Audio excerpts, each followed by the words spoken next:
My name is Ruth Lyndon and I'm Managing Partner at specialist search firm Phoenix.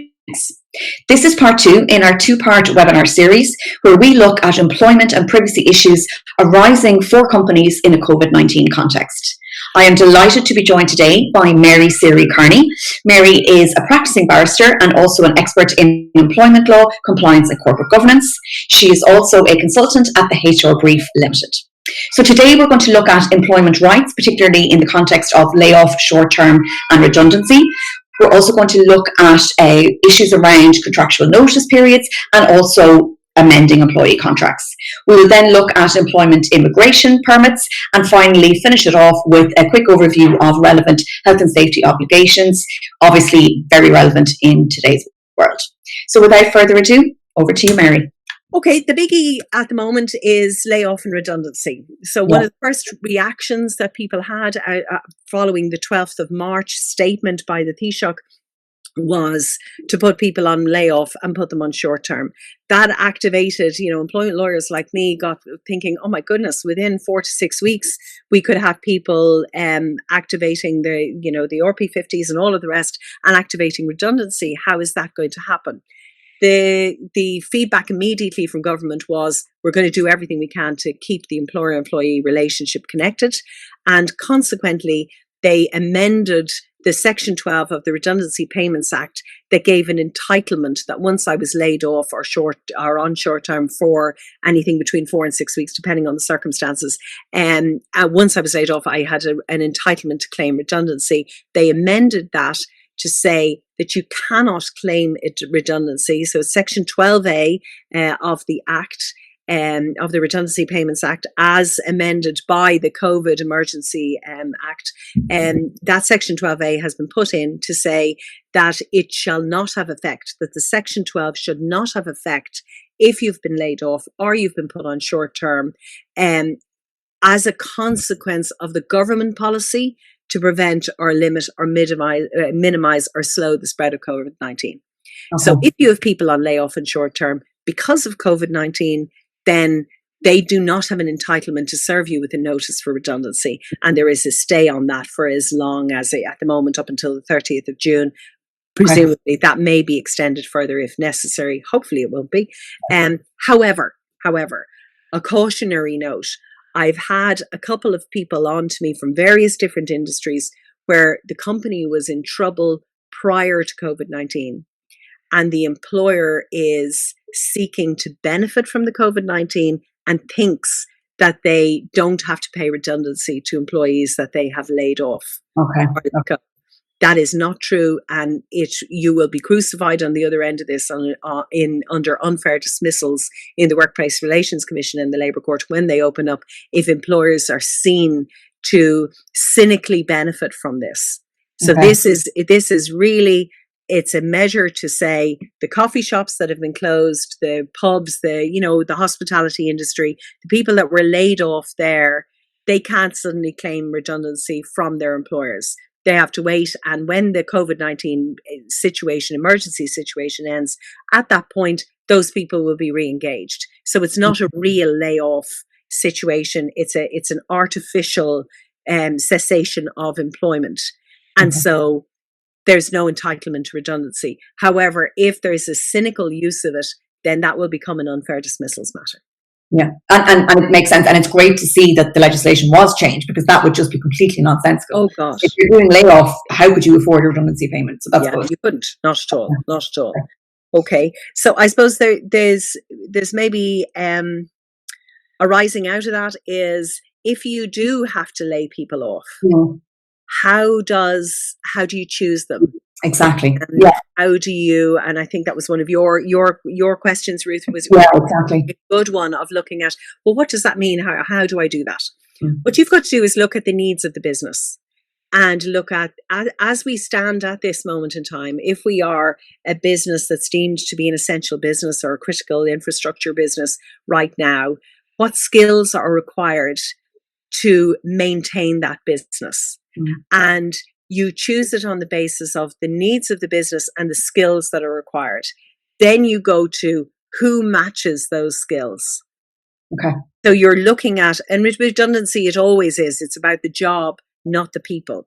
So with this on a layoff, if you are obliged to choose between staff, you will go for this create a skills matrix that matches up to the requirements of the business right now. And if you do that and that's documented, then that can't really come unstuck. Yeah. Because there's a direct comparison, and someone can know, oh gosh, well, actually, I know nothing about how to, run a payroll, so I'm no use to them right now. But there's Ruth who can do that and can also, make widgets. So it makes sense that you would be retained while I'm laid off. Okay, no, makes sense. So it's the role, not the person, and just document everything.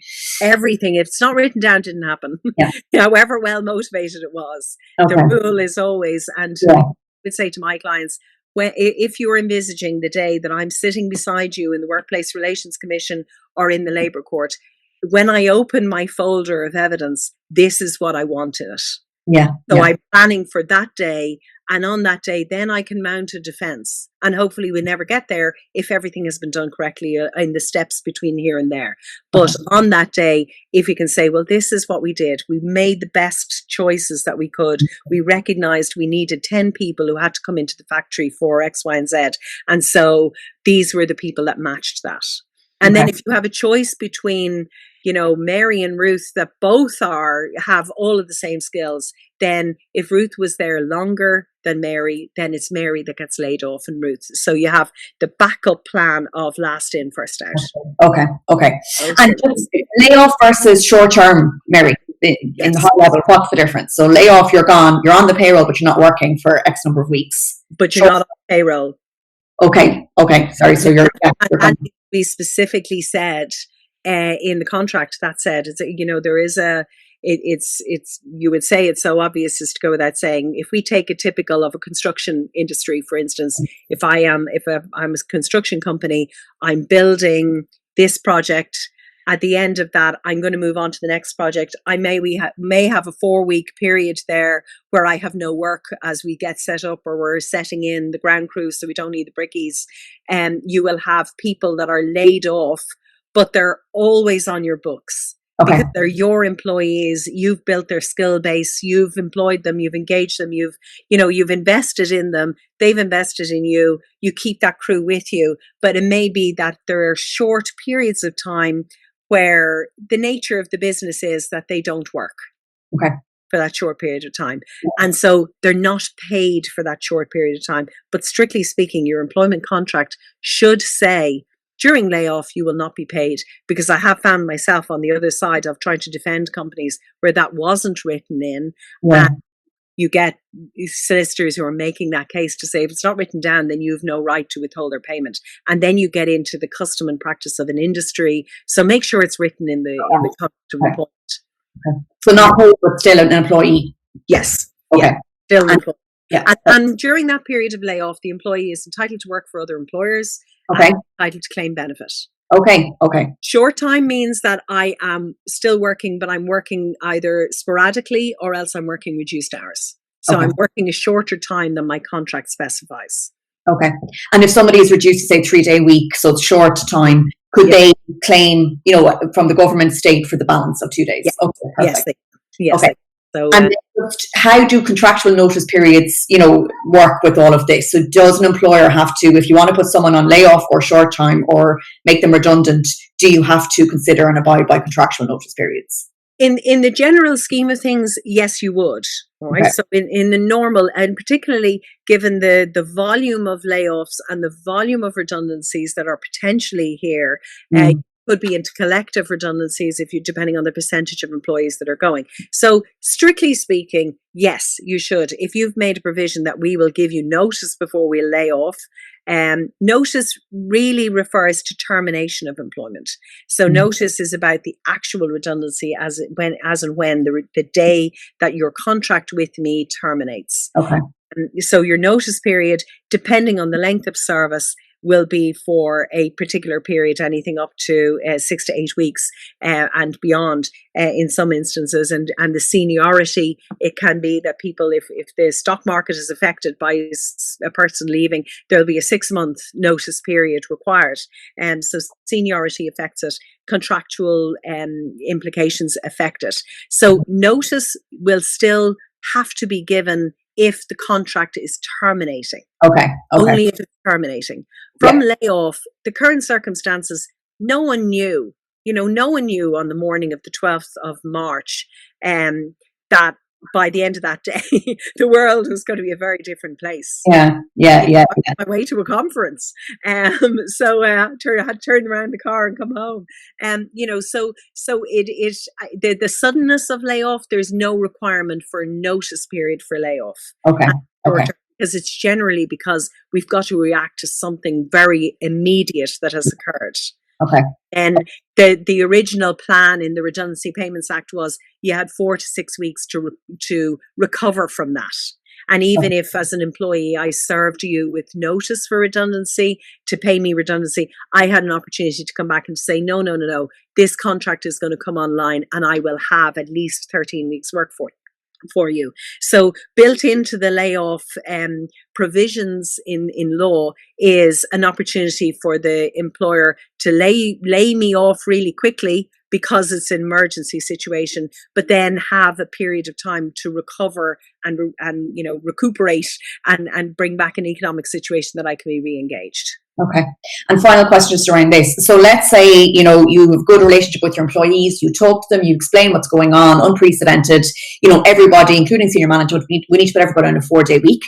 And maybe the pay is being reduced pro rata. Do you contractually, that's a change to a contract, the term of contract. You need to put a new contract. Is an email enough? Is it a side letter, addendum? My lawyerness coming out here, but what do you do?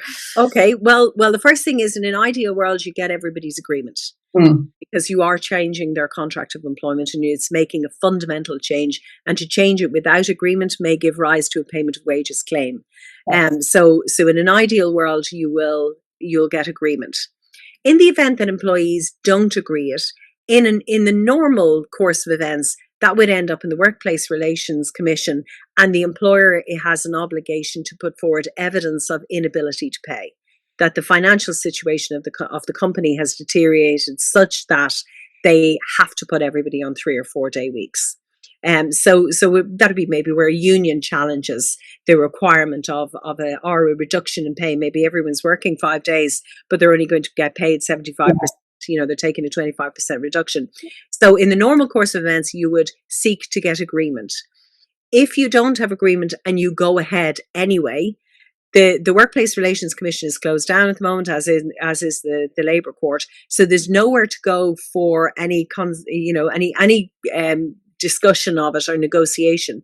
There's no mechanism for doing that. So you may be obligated to go ahead and do it anyway. But if you're going ahead and doing it anyway without consent, make sure that you have the documentary evidence that is relevant to the date on which the change starts so that you can justify it. So what the court will look for is objective justification of the decision made. So it needs to be signed off by your accountant or auditor, somebody to say, I certify that on this date, Mary's business was at such and such a stage that they could not meet, and this was the best way to save the maximum number of jobs. Okay. So I think if you do that, then that will be fine. Perfect. And then in terms of the contract, how do you do it? Yeah. So the way it's done is done by an addendum to the contract. In all of employment law, it is not necessary for an employee to sign their contract of employment. What is written in the original legislation that was brought in was that the employer had to sign it. And that allowed for the fact that when the Terms of Employment Information Act was introduced by Mary Seery, who was then the Minister for Industry and Commerce, when she brought that in, she recognised that some employees may not sign their contract. They may refuse to sign it. Just because you don't sign it doesn't mean you're not bound by it. Okay. And employees have that misapprehension that, if I don't sign it, it doesn't apply to me. They have to actually do something to object to it and put that in writing. Not signing it isn't sufficient. So in law, it is the employer that is obligated to sign a contract of employment. And so all you've got to do is set out the terms, set out this amends clause 4 of your contract of employment in your rate of pay. It now sets it to this level of employment or this level of pay for this number of hours. It is effective from X date, signed by Mary employer, and an opportunity for Ruth, the employee, to sign it and scan it back to me or photograph it and send it back to me. But if she doesn't, it doesn't matter. Okay, brilliant. You have to put the notification, send it by email, and then you have a date stamp of when. Okay. Okay. No, that's super. That's super. Yeah. Okay. So it's all about evidence. It's all about writing, documentary evidence. You and I both love that. Yeah. Okay. So I suppose just a couple of things that have come up from various different employers with me has been some employees are going, I'm not going in. I'm not working there. I can't be 6 feet away from whatever, and I can't do that. So I suppose if people are refusing to come to work, and we've touched on this a little bit earlier on, if people are refusing to come to work, the first question you've got to sit back and really ask yourselves as employers is it reasonable? Am I obliging people to come into an unsafe situation? So look at, maybe it is, I can rotate annual leave so that we only have 10 people in when we would normally have 20. Maybe there is use of something like that could be used to say, if you take 2 days annual leave this week, or, we'll figure it all out, because we'll all work overtime when we come back and we'll get time off in lieu. So don't be worrying about, going out to Tenerife in October. We'll manage it. Yeah. But for right now, so that I can pay you and have you not here, and rather than getting into whether we're on layoff or we're whatever, you take your annual leave. Or maybe an employee, if I'm deciding that I can't come to work because I am working with, or I'm living with my partner, or someone in my house is a healthcare worker or frontline worker or whatever, and I'm afraid, and I'm deciding I'm going to self-isolate, or I'm not going into the workplace because my wife is pregnant and I want to keep her safe. So there's maybe, where is it reasonable? Where is it unreasonable? One of the things that came to my desk was my employers obliging me, when I go into the canteen, they're not observing social distancing. Now, this was prior to the complete shutdown. They're not observing social distancing in the canteen. Well, then bring in your packed lunch and have it at your desk. You don't have to go to the canteen. So there are things that you need to engage with employees in a reasonably robust way to say, is there refusal to come to work? Is it reasonable? Am I, as the reasonable employer, am I doing everything I can? Then if they're refusing to come to work and there's an unreasonable element to it, like that, like the canteen example, or, well, I'm not going in because my wife's pregnant, that isn't reasonable, because if there are proper protocols in place by the employer, then that's not a reasonable situation. So the employee can use their annual leave. But if it's an unauthorized absence, then we're down the disciplinary route, and employers shouldn't be afraid to say that. Say, if you're not coming in, then you're absent without leave. We're not saying it's okay for you. You can't be on social welfare because we have the work here for you. And if you're refusing the reasonable request of the employer, then that is a disciplinary matter. Okay. Yeah, that's not a trigger we really want to pull, but at the same time, Okay. And I have in there about parental leave. Parental leave, maternity, they're things that you got to think about.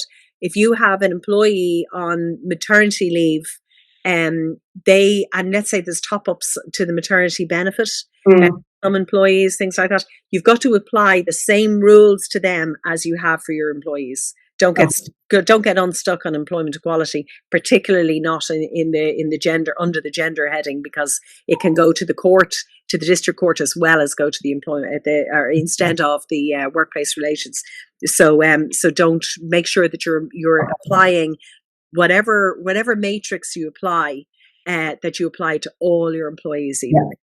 Or even, would an example be, if you as an employer are topping up, say on the 70% you're topping up, that you would, if you had been topping up maternity pay, you'd keep that topped up as well. Absolutely. Okay. Right. So that's just a cautionary note. Yeah. Anything else before we? No, I think that's it covered. Okay. Permits. The department has the most fantastic documentation on permits. To be fair, they have a new document here that they published of what happens during COVID-19 and work permits. Okay. So I would say to people, go on. If it affects you, if you have people that are working with you on a work permit, then for goodness sake, go on and download that. It's a really user friendly. It's written in very plain language. I followed it through one read, and normally some of these things they take me about 5 reads before I figure out exactly what they're saying. This is as straightforward. It's as user friendly as it possibly can be. Right. My only caution, my big caution would be, if you employ people that are here on a student visa, which is called a type 2 stamp, if you are employing people on that, there are 2 types of student visas.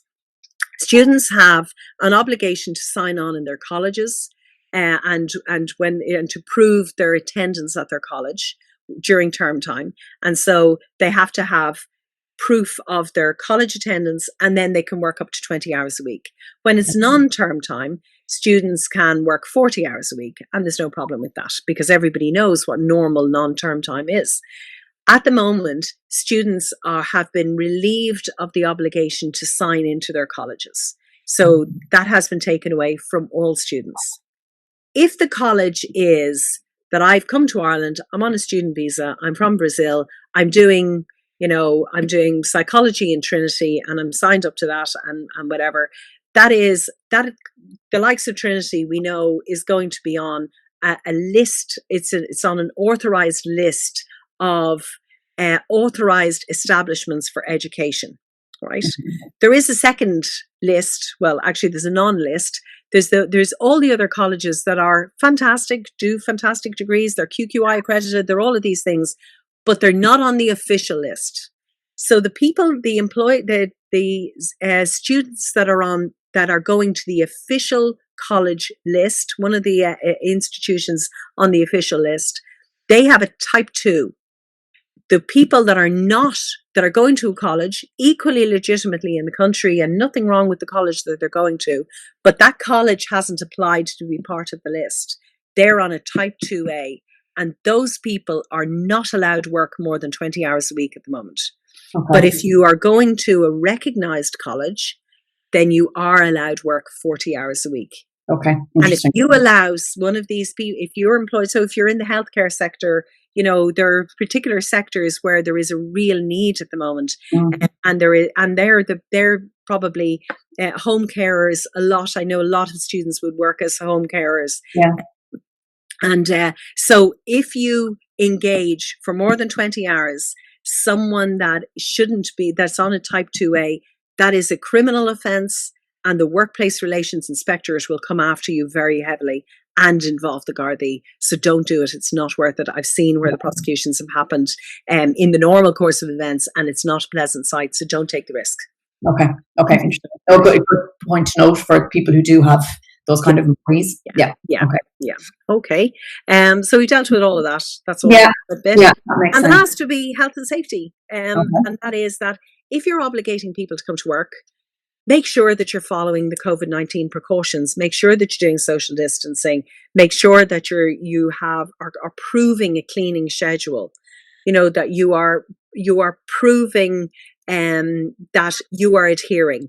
Go on to hsa.ie, that's the Health and Safety Authority.ie. They have fantastic resources. They really do. They have great checking mechanisms. They pretty much do the job for you. But download them if you are obliging people to come in and to have to be in the proximity of others because you are an essential service. It is really important that you're keeping absolute records that you have proven that you have hit the health and safety standard. Okay. Because in the horrific and unlikely event, but at this moment in time, people are dying at a rate of up to 20 a day of COVID-19 in Ireland. If that ends up being one of your employees, the last thing you want is on the other end of this to find that it was because of you didn't pay heed, you didn't bother going onto HSA, you didn't employ or buy PPE equipment, you didn't take temperatures of employees coming to work, you didn't take health and safety precautions. It's as simple enough. It's not terribly time consuming. Download it from the HSA where it's all done for you. They have a fantastic procedure on there. And if you follow it, it's not terribly time consuming. It's not expensive. Do it, keep the records, And then in the hopefully highly unlikely event that anything goes wrong, at least you can prove you did your absolute best and you discharged your duty of care to your employees. Yeah. Okay. No, really. And I just see a point there. So subcontractors, again, liability wise, presumably look at the agreements that are in place. Yes, absolutely. Watch your SLAs, because if you have subcontractors and they're out on site with a client or with whatever, whoever is in effective control of that site has the liability for that employee or that contractor. Okay. So it may be that you have subcontractors on your site. Make sure that while they're on your site, just because there's someone else's employee, while they're on your site, you're liable for their health and safety. Okay, interesting. Yeah, I mean, never is it more important. And as you say, the world will get back to normal. The WRC will open and, people will be looking back. And as you say, what you need is to have made reasonable efforts as a reasonable employer, know your obligations and document everything. I think is really kind of the top tips that I'm taking from this. Yes, very much so. Okay, that's super. That's fantastic, Mary. It's been really practical. I could, stay here all day talking to you. I won't. You're a very busy lady, but I can't thank you enough for your time and your expertise. And if anybody would like Mary's details, she's on Mary Seery Kearney on LinkedIn. Also, her company is the HR Brief, so it's hrbrief.ie, or indeed reach out to myself and I can pass on her details. So thank you so much. And hopefully we all get through this. It passes soon, we get back to normality, whatever that's going to look like. But, great to know there are, revenue.ie, the HSA, and there's different public forums as well where you can get good, reliable information. But Mary, thank you so much. That's all. Thank you very much. Thank you.